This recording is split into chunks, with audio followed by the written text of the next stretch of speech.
নমস্কার বন্ধুরা, সবাই কেমন আছেন? আশা করি সবাই খুব ভালো আছেন আর আমিও খুব ভালো আছি। চলে এলাম একটি নতুন ভিডিও নিয়ে। তো দেখো এখানে ম্যাগি করছি মাম্মার জন্য। ম্যাগি বসিয়েছি সকালবেলা আর এই ফ্রিজে মাছ ছিল। বলেছিলাম মাছগুলো আজকের ঝোল করব ফুলকপি আলু দিয়ে।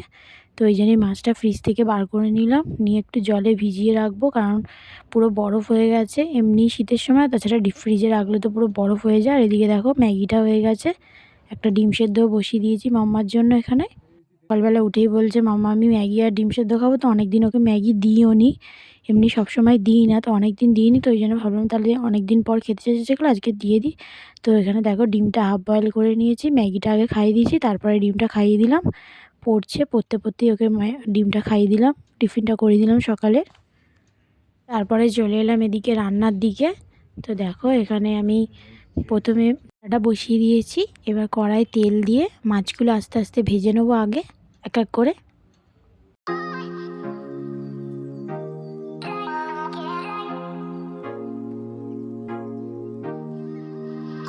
এখানে দেখো তেলটা ভালো করেই গরম হয়ে গেছে, পুরো ধোয়া উঠছে। এবার মাছগুলো দিয়ে দেবো কড়ায়।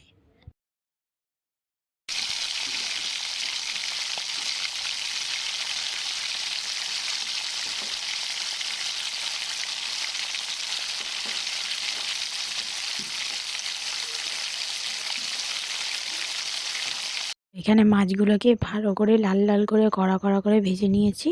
এরপরে আরও দুটো মাছ আছে, ওই দুটো ভালো করে ভেজে নেব।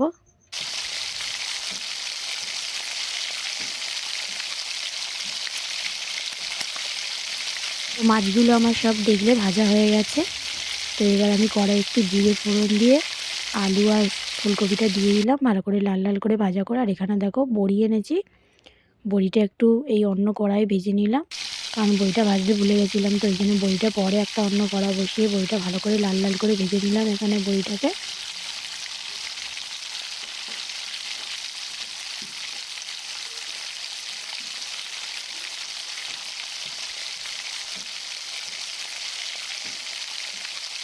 এদিকে ফ্রিজে অনেক দিন ধরেই এই আমুদি মাছগুলো পড়েছিল, তো ভাবলাম আর রেখে দিয়ে কী হবে, আজকে একটু ভাজাই করে নিলাম এটা।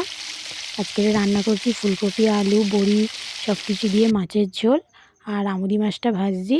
আমার বর ফেরার সময় একটু শাক দেখতে পেয়েছিল, তো ওই জন্য নিয়ে চলে এসছে। তো ওই শাকটাই ভাজবো, দু রকম শাক আছে একসাথেই ভাজবো, যেহেতু অনেকটা বেলা হয়ে গেছে। আর শাকটা একাটি করে এনেছিল, তো সবাই খাবো, ওইটুকু শাক ভাজলে হবে না। তো ওই জন্য লাল শাক কলমি শাক একসাথেই ভাজলাম। আর এদিকে দেখো ঝোলটা আমার টকবক করে ফুটছে, ওর মধ্যে একটু ওপর দিয়ে ধনেপাতা ছড়িয়ে দিলাম, সুন্দর হয়ে গেল ঝোলটা। এবার নামিয়ে নেব।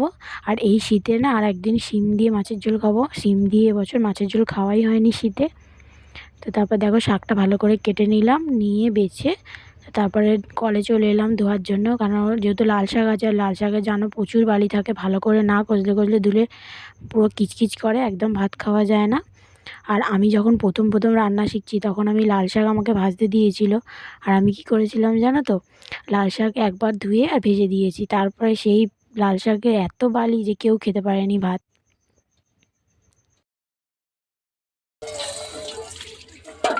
তারপরে শাকটা তো আমার ধোয়া হয়ে গেছে। তো তেলের মধ্যে একটু রসুন আর একটু পেঁয়াজ ফোড়ন দিয়ে আমি শাক ভাজাটা বসিয়ে দিলাম। দুটো কাঁচা লঙ্কা তো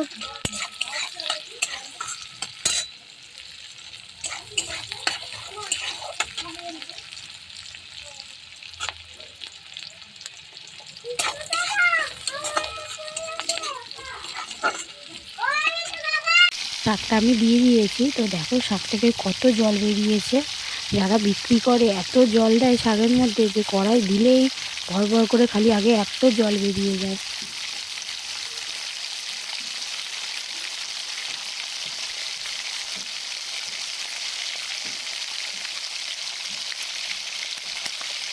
আমার রান্না তো কমপ্লিট হয়ে গেছে। এদিকে অশ্মি আর অশ্মির বাবা চলে এসছে খেতে। তো এখানে দেখো বরকে দিয়ে দিলাম খেতে শাক ভাজা মাছ ভাজা দিয়ে, ভালো করে সাজিয়ে গুছিয়ে চান করে এসে বসে আছে খাওয়ার জন্য। আর এই যে মাছের ঝোল দিয়ে দিলাম। কেমন হয়েছে বলো খেতে? খুব সুন্দর, খাচ্ছি তো ভালোই লাগছে। এখন বাজে প্রায় বিকেল 4:30 মতো, আমি কাজে বেরাবো অশ্মিকে পড়তে দিই। আর এইদিকে দেখো অশ্মি পড়তে যাবে না বলে কি কান্নাকাটি শুরু করেছে। তো যাই হোক, ওকে যা হোক করে পড়তে দিয়ে আমি চলে গেলাম কাজে। তো ওখানে গিয়ে স্যার আনতে দিয়েছিল আজকে টিফিনে চাউমিন। তো স্যারের জন্য চিকেন চাউমিন, তো আর আমাদের জন্য এগ চাউমিন। তো স্যারকে এখানে দিয়ে দিচ্ছি চিকেন চাউমিনটা ভালো করে সাজিয়ে গুছিয়ে, তারপরে আমাদের জন্যও নিয়ে নেবো।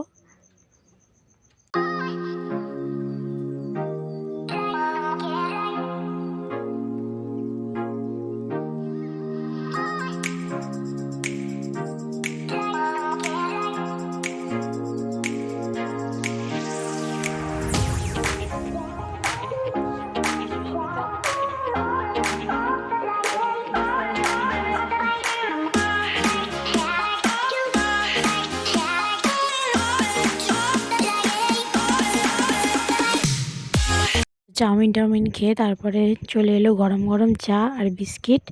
তো চাটা তো আমাদের খেতেই হবে, চা না খেলে চলবে না। তো চলো আজকের ভিডিওটা এখানেই শেষ করলাম। সবাই ভালো থাকবেন, সুস্থ থাকবেন, টাটা সবাইকে।